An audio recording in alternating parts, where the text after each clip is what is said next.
사도행전 14장 14절부터 18절의 말씀을 같이 교독합니다.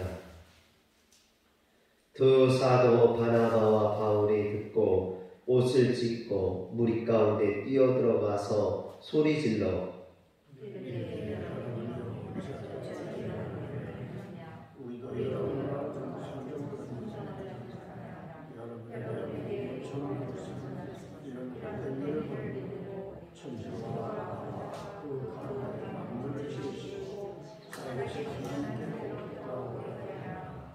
하나님이 지나간 세대에는 모든 민족으로 자기들의 길들을 가게 방임하셨으나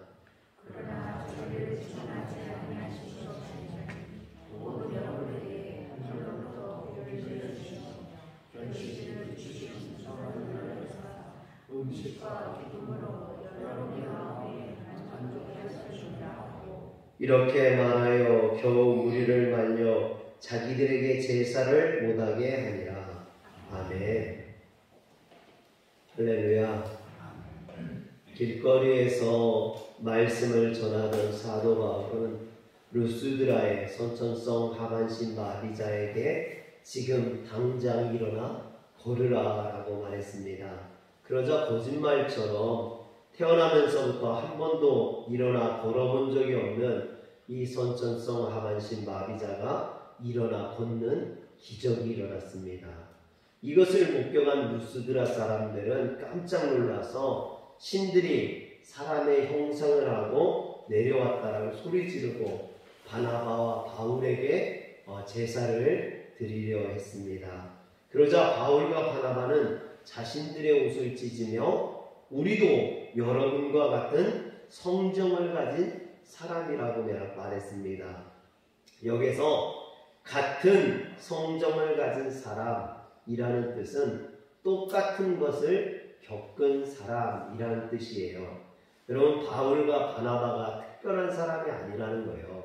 우리나라 신화에 보면 박격포세는 아래서 태어나고 이런 이야기들이 있지만 이 바나바와 바울도 똑같이 인간으로 아기로 태어나서 먹고 자고 싸고 그렇게 자라다가 죽으면 한 줌 흙으로 돌아가는 여러분들과 마찬가지인 모든 사람들과 똑같은 그런 보잘것없는 인간에 불과하다는 것입니다. 물론 바울이 선천성 하반신 마비자를 일으키는 기적을 행하기는 했지만 그것은 자신의 능력이 아니라는 거죠. 자신을 통해 역사하신 하나님의 능력이라는 겁니다. 바울 자신은 그 선천성 하반신 마비자와 마찬가지로 하나님 앞에 하나의 죄인에 불과하다라고 말하는 것입니다.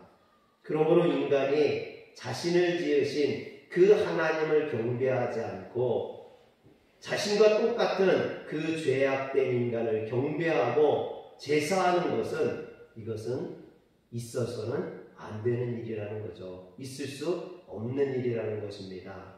그런데 그리고 나서 바울이 자신의 복음을 전하는 이유에 대해서 말을 합니다.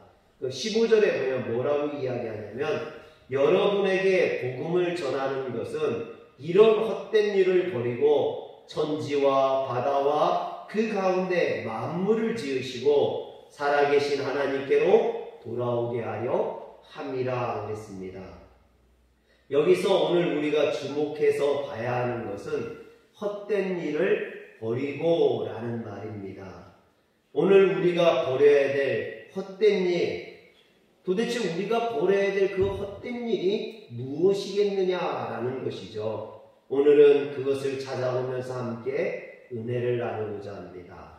언뜻 생각해보면 루스드라 사람들이 바울을 헬라 신화에 나오는 제우스나 헤르메스라고 경배하려 할 때 바울은 우리도 여러분들과 같은 성정을 가진 사람이라고 외치면서 이런 헛된 일을 버리라라고 했습니다. 이런 어떤 문맥적인 뜻으로 봤을 때 바울이 여기서 헛된 일을 버리라라고 말했던 것은 헬라 신화를 믿거나 또는 사람을 헬라 신화에 나오는 신으로 여겨서 경배하는 그런 행동을 하지 말라. 그것이 헛된 일이다 이렇게 말하는 것처럼 느껴집니다. 그러나 바울의 말에는 이것보다 좀 더 깊은 의미가 있는 줄 믿습니다.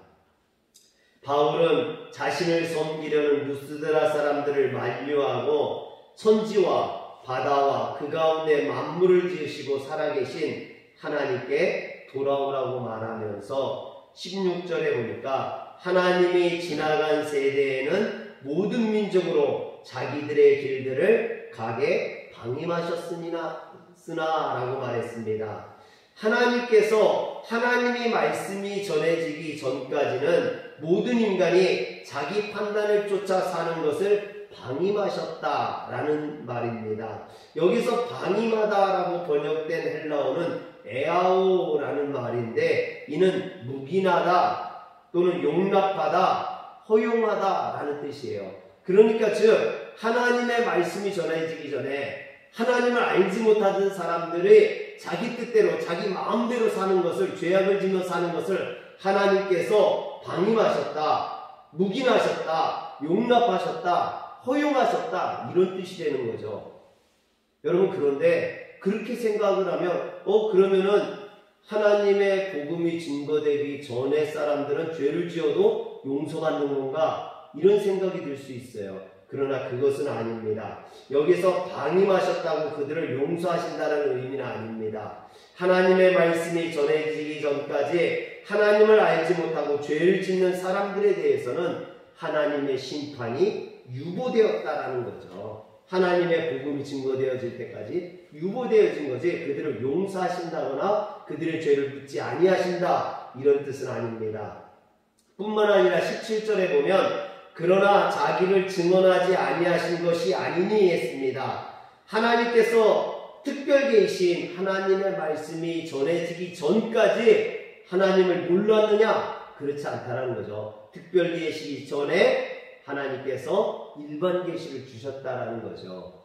무엇입니까? 자연 만물을 통해서 우리는 하나님의 존재를 알 수 있게 되어 있다라는 거죠. 그래서 17절에 보면 곧 여러분에게 하늘로부터 비를 내리시며 결실기를 주시는 선한 일을 하사 음식과 기쁨으로 여러분의 마음에 만족하게 하셨느니라. 즉 이 얘기는 하나님께서 비를 내리시고 또는 때로는 해를 뜨게 하시고 열매를 맺게 하시고 이런 모든 자연과 만물을 통해서 하나님을 알 수 있도록 하나님을 생각하도록 만들어 놓으셨다라는 것입니다. 하나님께서는 당신의 말씀이 전해지기 전에도 이처럼 하늘의 태양이나 때를 따라 내리는 비나 결실을 위한 계절의 변화나 이런 자연 계시를 통해서 사람들에게 하나님을 알 수 있는 그런 기회를 주셨었다라는 거죠. 그러나 사람들은 아침마다 해가 떠오르게 하시고 때에 따라 비를 내리시고 계절의 변화를 이끄시는 그 모든 하나님의 섭리를 보면서도 하나님을 깨닫지 못한다라는 것입니다. 못했다라는 거죠. 왜냐하면 인간의 눈에는 하나님이 보이지 않기 때문입니다. 그래서 어리석은 인간들은 자신의 눈에 보이는 것, 즉 나무나 돌이나 태양이나 짐승 같은 그런 것들로 신을 삼고 그것을 섬기고 경배한다라는 것입니다. 또 사람들은 자신의 형상으로 신을 만들고 그것을 섬긴다라는 거죠. 헬라의 신들이 그런 거 아닙니까? 인간의 모양을 투영한. 그래서 신들이 서로 결혼도 하고 자식도 낳고 바람도 피고 인간의 모습을 그대로 신에게 투영한, 그래서 만든 것이 헬라의 신들이죠. 이처럼 인간은 보이지 않는 하나님 대신에 자신들의 형상을 닮은, 자신들의 모양을 닮은 신을 만들어 놓고 그것을 섬겼던 것입니다. 그런데 바울은 루스드라 사람들에게 이런 헛된 일을 버리라 라고 말하고 있는 겁니다. 그러므로 바울이 말한 헛된 일이라는 것은 눈에 보이는 것을 숭배하는 것, 즉 사람들이 만들어 놓은 신을 섬기는 것, 그것이 헛된 일이고 그것을 버려야 한다라고 말하고 있는 것입니다. 그렇다면 왜 눈에 보이는 것을 숭배하는 것이 헛된 일이고 이런 것들을 버려야만 할까요? 눈에 보이는 것은 언젠가는 반드시 소멸하고 없어질 것이기 때문입니다. 언젠가 소멸해버릴 것을 숭배하느라 하나뿐인 자신의 인생을 건다라는 것은 너무나 우매한 일이고 자신의 인생을 허비하는 일이라는 것입니다. 여러분, 인간이 신이라고 숭배했던 것들과 하나님을 비교해보면 다른 것들은 다 눈에 보이는 어떤 형상을 가지고 있다라는 거죠. 그것들은 팔이 여러 개 있든지 눈이 여러 개든지 그렇다 할지라도 인간의 형상을 갖고 있거나 동물의 형상을 갖고 있거나 어떤 모양을 가지고 있다라는 겁니다. 그러나 우리 하나님은 아무런 형상이 없어요. 왜입니까? 하나님은 영이시기 때문인 거죠. 하나님은 영이시기 때문에 어떤 형상도 없지만 어느 시대나 어느 곳에나 계신 줄 믿으시길 바랍니다. 반대로 형상이 있는 것은요, 그 형상이 있는 시간과 장소의 제약을 받을 수밖에 없다라는 것입니다. 우리가 어두운 밤에 밖에 나갈 때 랜턴을 들고 나갑니다. 랜턴을 비치면은 앞에 길이 보이죠. 그러나 이 랜턴을 들고 있는 그 앞은 보이지만 옆이나 뒤는 보이지 않고 캄캄하죠. 마치 그와 같습니다. 그러나 햇빛이 비치면 어떡합니까? 햇빛이 비치면 내 앞뿐만 아니라 옆이나 뒤도, 여기 화려뿐만 아니라 향남이나 서울이나 부산도 해가 비치고 있죠. 그런데 여러분, 이 해하고 랜턴하고는 크기가 다르기 때문에 비치는 그 빛에 비춰지는 그런 크기도 다를 수밖에 없는 거죠. 그러나 여러분, 밤이 되거나 또는 깊은 땅속에 들어가면 그 햇빛도 비춰지지 않습니다. 왜냐하면 태양이 아무리 크다 하더라도 그것도 장소와 시간에 제약을 받기 때문이죠. 그러나 우리 하나님은 태양보다 더 크신 분이라는 거예요. 장소나 시간에 제약을 받지 않습니다. 그래서 성경에 보면 요나가 바닷 가운데 던져져서 물고기 뱃속에 들어갔을 때도 하나님은 그 요나를 돌보신다는 거죠. 햇빛은 비춰지지 않지만 하나님은 그 바닷속 깊은 곳까지, 물고기 뱃속까지도 하나님은 역사하시는 줄 믿으시길 바랍니다. 왜? 하나님은 영이시기 때문에 시간과 공간을 초월해서 우리가 어디를 가든지 우리를 비춰 주신다는 겁니다. 그런데 하나님은 인간의 눈으로 보이지 않는 영이시기 때문에 죄인된 인간으로선 그런 하나님을 만나고 싶어도 만날 수가 없다라는 거예요. 우리 인간들이 하나님을 찾으러 가지만 찾을 수 없다라는 겁니다. 하나님께서 우리에게 자신을 계시하여 주지 않는 이상은 인간은 하나님을 만날 수 없습니다. 그래서 성경에 나오는 많은 그런 하나님의 백성들, 하나님의 사람들을 보면요, 그들이 하나님을 찾은 게 아니에요. 하나님이 그들을 찾아주셨어요. 하나님이 그들을 만나주셨어요. 할렐루야. 여러분, 바울도 마찬가지 아닙니까? 바울이 스스로 하나님 앞에 나와서 하나님, 내가 이방인의 사도가 되어서 복음을 전하겠습니다, 그랬던 것이 아닙니다. 바울은 예수가 가짜라고 생각했어요. 예수 믿는 사람들은 거짓말쟁이라고 생각했습니다. 그래서 그 예수 믿는 사람들을 핍박하기 위해서 다메섹으로 가다가 빛 가운데 역사하신 주님을 만나게 되고, 주님이 그를 만나주심으로, 그를 불러주심으로 그가 이방인의 사도가 될 수 있었는 줄 믿으시길 바랍니다. 사랑하는 성도 여러분, 오늘 우리가 주님을 찾아서 만난 게 아니에요. 주님이 우리를 불러주셨어요.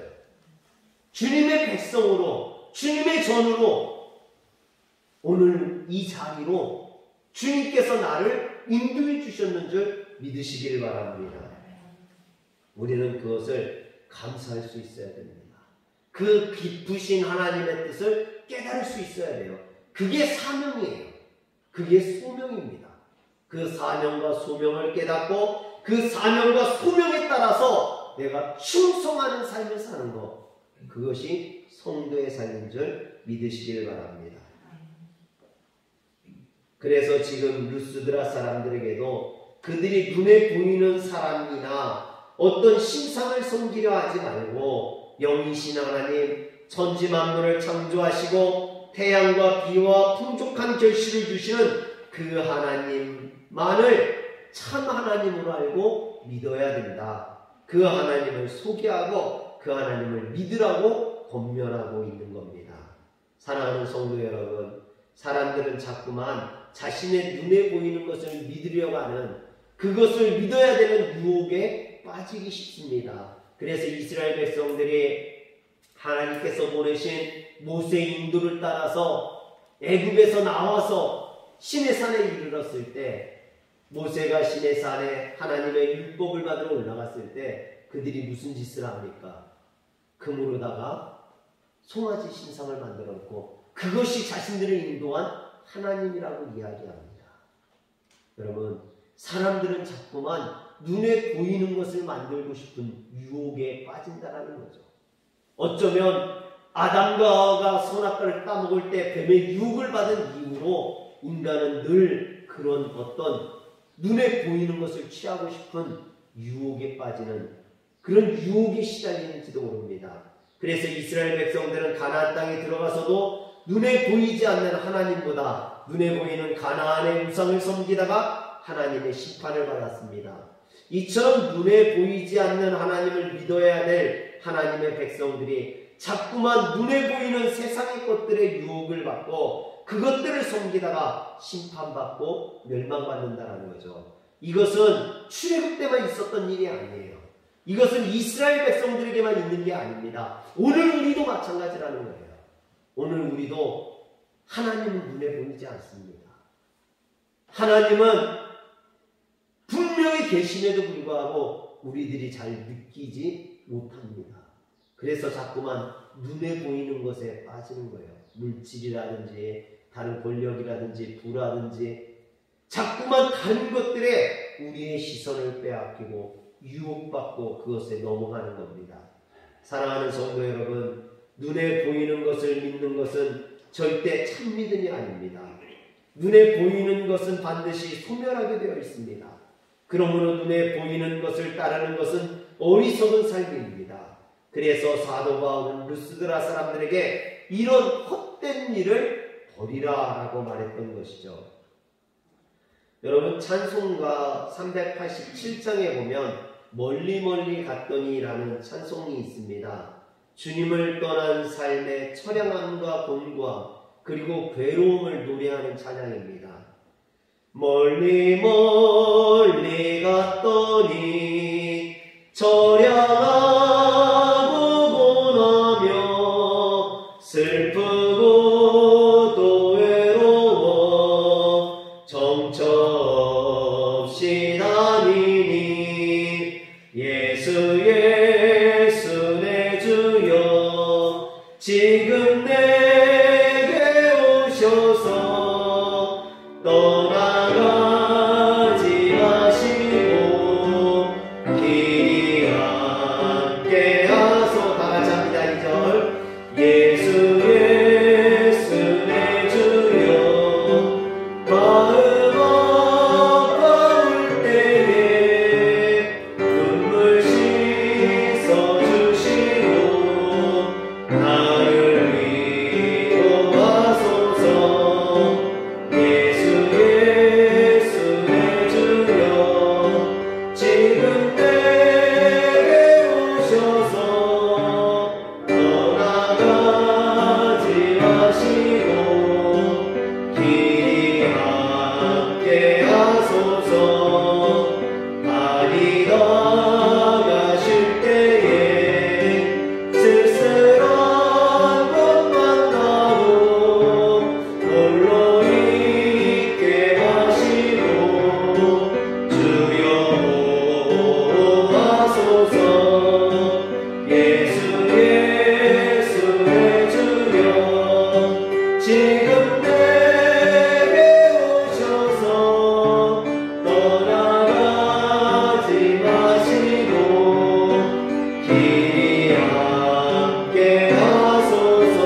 주님을 떠난 삶의 이런 처량함, 공고함, 가련함, 괴로움. 지금 이 찬송가 저자는 그것을 노래합니다. 그런데 이 찬송가 가사를 보면 지금 이 찬양을 부르고 있는 사람이 왜 주님을 멀리 떠나갔는지, 지금까지 무엇을 쫓느라 그렇게 곤고한 인생을 살았는지 그것에 대해서는 나오지 않습니다. 그런데 원래 이 찬송은요, 1870년에 맥도널드가 쓴 그런 찬송을 베이든이라는 사람이 개사한 찬송이에요. 그래서 이 원래 지었던 맥도날드의 가사를 보면 그 가사를 제가 써놨습니다. 십자가로 나가네 빈약하고 눈멀고 값진 것 나 없어도 구원하신 받겠네, 이렇게 되어 있습니다. 그는 영이신 하나님을 보지 못하는 영적 맹인이었습니다. 그동안 하나님 앞에서 연약하고 볼품없는 인생을 살았을 뿐만 아니라 눈먼 인간이었다라고 고백합니다. 하나님을 볼 수 없었고 그래서 영이신 하나님을 보지 못하는 그런 맹인의 삶을 살았습니다. 하나님을 볼 수 없었으니 그가 믿고 쫓는 것은 세상에 보이는 것들 뿐이었고, 눈에 보이는 세상의 것들을 섬기면 섬길수록 그의 영혼은 곤고하고 처량하고 그랬던 것이죠. 그래서 2절 가사에 보면 주께 모두 바치네 친구, 시간, 이 세상 모든 것, 나의 몸도 영혼도 모두 영영 주의 것, 이렇게 되어 있습니다. 세상의 것을 섬기는 삶의 한계를 깨달은 주인공이 마침내 그 모든 것을, 자신이 섬기던 그 모든 것을 주님 앞에 내려놓았던 것입니다. 그리고 후렴 부분에 이렇게 고백합니다. 나는 주만 믿겠네. 갈보리의 양이여 십자가 밑 엎드린 나를 구원하소서. 그는 십자가 밑에 엎드려 오직 주님만을 섬기겠다고, 눈에 보이지 않는 그 주님을 섬기겠다고, 세상에 눈에 보이는 것들을 쫓지 않겠다라고 고백하고 있는 것입니다. 여러분, 저는 이 찬송 가사를 보다가요, 솔로몬의 전도서가 생각났습니다. 솔로몬은 이 세상의 부귀영화를 다 누렸던 그런 왕 중의 왕이요, 모든 부귀영화를 누렸던 대명사 아닙니까? 그는 한때 처첩이 1,000명이나 거느릴 정도로 눈에 보이는 세상의 것들을 섬겼습니다. 그런데 그래서 행복했느냐? 그렇지 못했다라는 거죠. 그래서 전도서 1장 2절에 보면 헛되고 헛되며 헛되고 헛되니 모든 것이 헛되도다라고 이야기합니다. 눈에 보이는 것을 섬기는 인생은 이처럼 헛될 수밖에 없었던 것입니다. 그래서 솔로몬은 전도서의 결론에 가서 뭐라고 고백합니까? 전도서 12장 13절에 보면 일의 결국은 다 들었으니 하나님을 경외하고 그의 명령들을 지킬지어다. 이것이 모든 사람의 본분이니라. 이것이 오늘 우리들의 결론입니다. 눈에 보이는 세상의 것을 섬기는 삶이 하나님과의 관계에서, 사람과의 관계에서, 자기 자신과의 관계에서 얼마나 처량하고 지치고 피곤한 삶인지를 깨달아야만 합니다. 사랑하는 성도 여러분, 눈에 보이는 세상의 것도 소중하지만 그러나 눈에 보이지 않는 그 하나님을 믿으시길 바랍니다. 그 하나님을 붙드시길 바랍니다.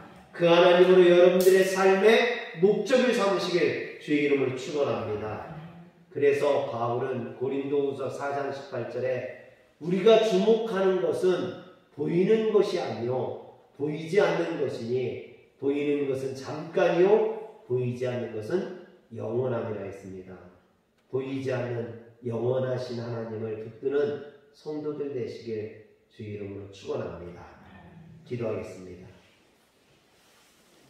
전능하신 하나님, 오늘도 우리의 우매함은 눈에 보이는 것을 쫓아 살려고만 합니다. 우리를 용서하시고 우리를 이 죄악 가운데서 구원하셔서 영원하신 하나님, 눈에 보이지 않는 그 하나님을 우리가 따르게 하여 주시옵소서. 우리 주 예수님의 이름으로 기도합니다. 아멘.